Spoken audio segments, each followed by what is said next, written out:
दौऱ्यावर सिरीज खेळण्यासाठी गेला. वन डे मालिका जिंकल्यानंतर भारतीय संघ टेस्ट मालिका खेळण्यासाठी गेला. पहिल्या 2 टेस्ट या ड्रॉ झाल्या. तिसरी टेस्ट खेळण्यासाठी कराचीमध्ये भारताचा संघ पोहोचला.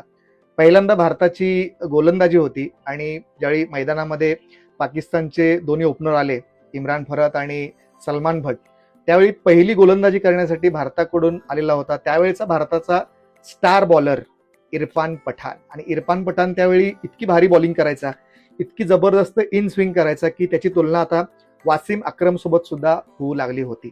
पहिलीच ओव्हर होती आणि पहिल्याच ओव्हरमध्ये पहिले 3 चेंडू सलमान बटने निर्धाव खेळून काढले.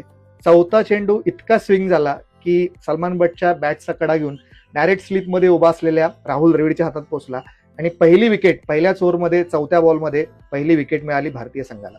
5वा चेंडू खेळण्यासाठी मैदानात आला होता युनिस खान. युनिस खान त्यावेळी पाकिस्तानचा कर्णधार होता आणि तो चेंडू इरफान पठाणने गुड लेंथवर टाकला आणि तो परत स्विंग झाला आणि त्याच्या पायावर जाऊन आदळला. LBWची अपील झाली आणि इरफान पठाणला सलग दुसरी विकेट मिळाली. आता इरफान पठाण पोहोचला होता हॅट्रिकवर आणि तिथे आला मोहम्मद युसूफ. मोहम्मद युसूफला सुद्धा गुड लेंथवर अचूक टप्प्यावर बॉल टाकला इरफान पठाणने. तो चेंडू सुद्धा इन स्विंग झाला आणि डायरेक्ट मोहम्मद युसूफचा त्रिफळा उडाला आणि भारताला पहिल्यांदाच पहिल्या ओव्हरमध्ये हॅट्रिक मिळाली इरफान पठाणकडून. इरफान पठाण हा दुसरा बॉलर होता ज्याने टेस्ट क्रिकेटमध्ये हॅट्रिक घेतली होती. त्याच्या आधी ऑस्ट्रेलिया बरोबर हरभजन सिंगने हा पराक्रम केला होता. त्या मॅचमध्ये नंतर पुढे इतके काही विशेष झाले नाही. त्या इनिंगमध्ये 245 वर पाकिस्तानचा संघ गारदला. त्याच्यामध्ये फक्त कमरान अकमलनं शतक केलं होतं. असं वाटलं होतं की भारतीय संघ आता पहिल्या इनिंगमध्ये चांगली पकड पाकिस्तानवर करेल, पण भारताचा संघ देखील ढेपळा. कारण मोहम्मद आसिफ हा असा काही बॉलर होता, असली इन स्विंग करायचा की मोहम्मद आसिफनं इतक्या जबरदस्त विकेट घेतल्या त्या मॅचमध्ये.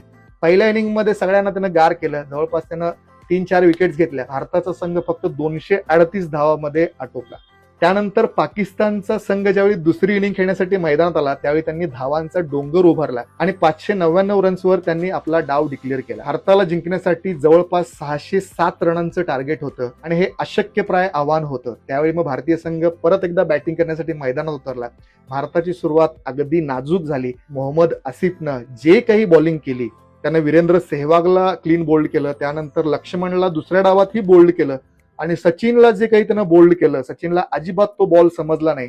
सचिन तिकडे क्लीन बोल्ड झाला. भारतीय संघ त्याही डावामध्ये अपयशी ठरला. फक्त भारताकडून युवराज सिंगनं त्या दुसऱ्या इनिंगमध्ये शतक केलं होतं. मॅच भारत 341 रन्सने हारला आणि 1-0 या फरकानं पाकिस्तानने ती सिरीज जिंकलेली होती. तुम्ही सुद्धा ती मॅच पाहिली असेल आणि तुमच्या काही आठवणी असतील तर नक्की कमेंट बॉक्समध्ये कमेंट करून सांगा.